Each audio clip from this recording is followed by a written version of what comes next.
Hello statue lovers, this is George Raw and today we are gonna do a review of the Scarecrow statue by Prime One Studios Arkham Knight line.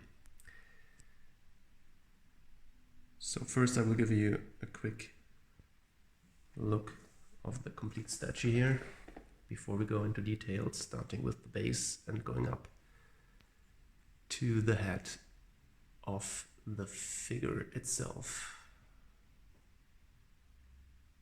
So if you read my Facebook posts, you know that when I unpacked the statue, it was pretty late at night at the day when I've got this in, and I had a pretty rough day at work, so probably I was a little bit in a bad mood. And so I was a bit underwhelmed when I saw the statue for the first time. But now that it's in my collection for a couple of days already, I have to say that I'm absolutely impressed and I love it really, really very much. So when we start here with the base, you have this really awesome Arkham Knight style base. It's the same as the ones from, for example, Robin or Two-Face or Harley Quinn. It's this base with the two heads here actually that carry on the theme of Scarecrow. Here in this particular statue, these are two, let's say, beheaded heads that were strangulated apparently, because you have here still the rope, and these guys had a good amount of fear gas.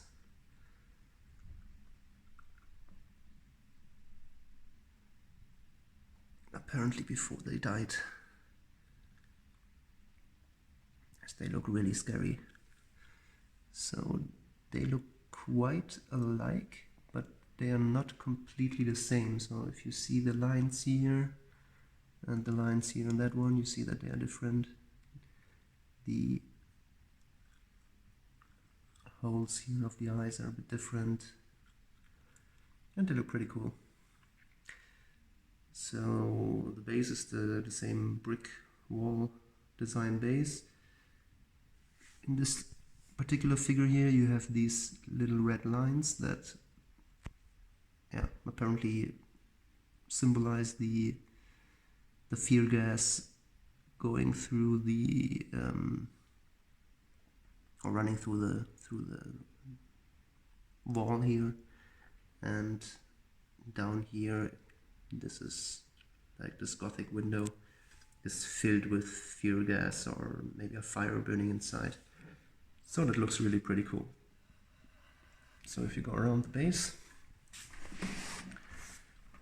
you will see that in the back we have some further red lines here going on. So we've got the bat symbol here, like with the other Arkham bases. We have all these red fear gas lines going on. Then we have some detail here, very good detail actually, on the top of the base and the floor. Some cracks. Looks really, really realistic. So here you have Scarecrow's boots from the side, they are covered in mud. So it looks pretty awesome as well. The colors of the base, quite simple, but work very good. So it all looks dirty, covered with mud and dust and whatever. So really, really cool. Fits very well with Scarecrow actually. So we move up then here with the boots. Lots of detail again on the boots. Great detail here on the laces again.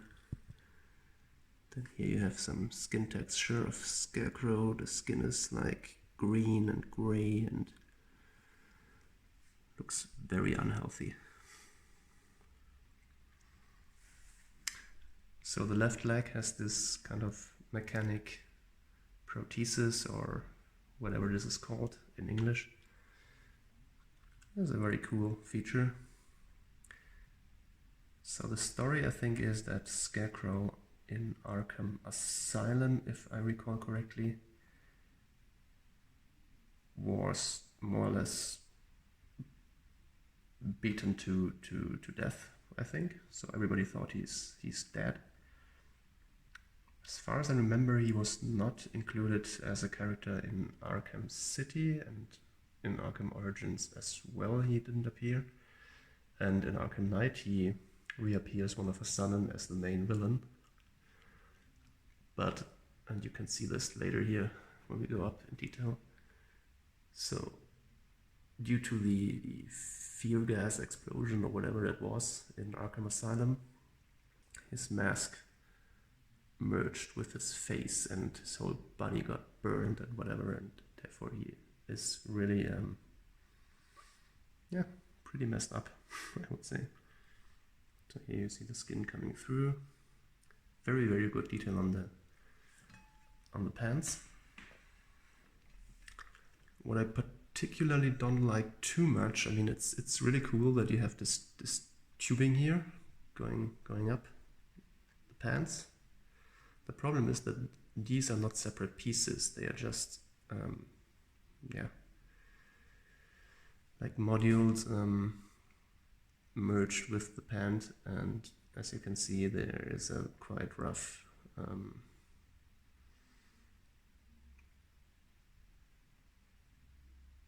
yeah, let's say it doesn't look so good. I don't know how to tell you in English, but it looks like it's just glued on there or whatever. Would have been a nice touch if that would have been a separate piece that would have been a bit flexible or something here. Then you have this this skirt here. This is kind of a plastic, kind of flexible material. I can understand why they did it, because if that would be polystone, it would be very heavy and it could break. I mean, you see that it's pretty thin here. So that would have probably cracked during transport, so it's better that it's a plastic piece. So you don't have to worry too much about it. The texture is great, it really looks like fabric here. Let me move that around.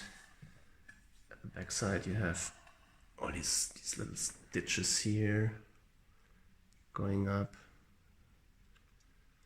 You have these pouches here with a very nice color. And moving the statue again to the other side, you have this nice belt.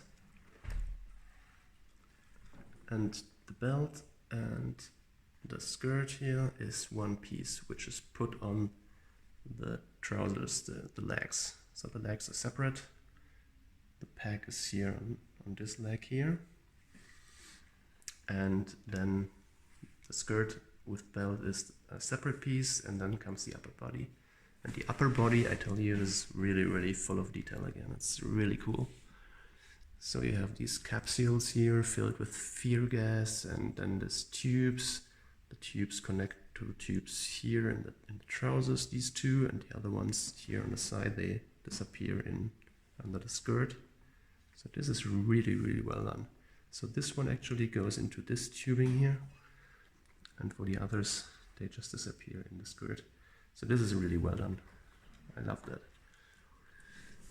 Then going up, you have this red tubings here filled with fear gas, the capsules of fear gas, some kind of rope thing here, and then you have this tubing going up that also goes through the neck of Scarecrow, looking like a rope that would be used to strangulate Scarecrow. Very nice detail. Really love that. So then you have this here, this hand, which is a separate piece. Really, really nice piece, lots of detail. So this is the hand with the with needles here, and and the fear gas inside, and then the hand here has a very, very nice color and texture to it. So it's greenish, very well painted, looks super unhealthy, as it should be with Scarecrow. And this is connected here with a peg and a magnet. Not too strong magnet, but it does its job definitely, so it's really cool. So then we have here the arm with this kind of armor piece here. And that's probably the only thing I don't really like with the statue, because you have here this fear gas tubing, but this is colored like matte, and it's not as vibrant as the other tubings of fear gas, as you can see here. So these are really, really nice and shiny red, deep red, and these are more like orange, and these are again very vibrant and red and looking very cool. So I don't know why they painted this differently. That's a bit strange. But anyway, when you look from the statue from the front, you will not really notice that, and it's still pretty cool. So you've got all the detail here on the arm, all the stitches. I really love it. So this hood here is also some kind of plastic material, but it looks still super good. So no complaints about that. You have this arm here that is fixed to the statue. Some more green skin tone. Nice hand. Cool dirty fingernails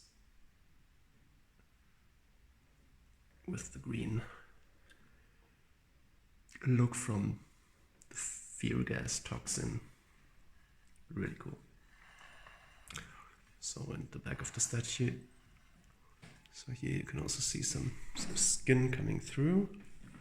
Then you have here 2 further tubes or capsules of fear gas going into the body. So these parts are quite fragile, so you have to be careful. And the tubing going into the hood here. And these parts, I don't know what it is, but they look fantastic. They have some kind of blue, really nice. So lots of detail on the back, as you would expect from Prime 1. Perfect. Really, really good. Alright, so now we come finally to the most spectacular part, probably, of the statue, apart from the torso, which is this amazing face sculpt. So this is absolutely scary. So the eyes are dead eyes. You see the mouth here just been burned by the, I don't know what it was, fear gas explosion maybe, or some kind of other fire or something. But you can see that the mask really, so here you have a hole where you can see the teeth through, and the mask is more or less merged with the face. And then you have these cool air breathing mask things here. They look fantastic. So, wow. So, this is Scarecrow directly taken from the video game. It's really cool. So I will give you a full look of the statue. Oh, he is so cool looking. So what first disturbed me a bit is that he is really very skinny. So compared to all the other statues from the Arkham line, who are very muscular and quite broad and big. This is a really skinny statue. that Scarecrow is meant to be like that. He was like that in the video game, and it fits perfectly in the end. So everything fits very well together. And yeah, it's again a super nice statue from Prime 1.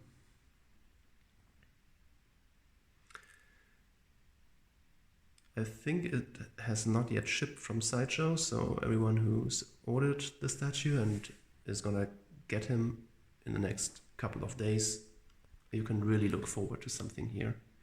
You will not be disappointed, I can tell you.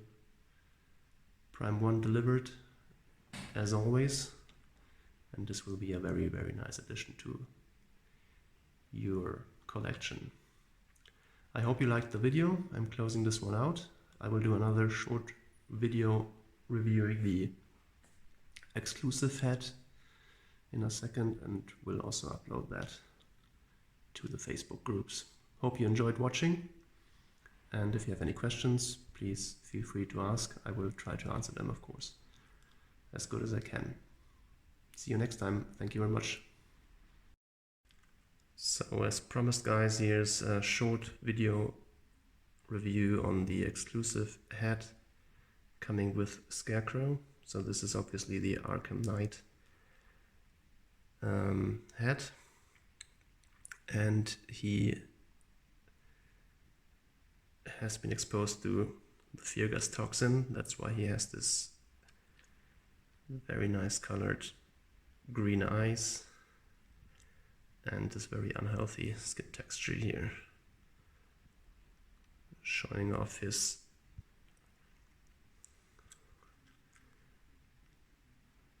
toxicity from the fear gas. So this fits with the Arkham Knight Batman statue, and if you have this statue, you can pair him perfectly with your Scarecrow statue. Very nice exclusive. Alright, thank you very much, and see you next time.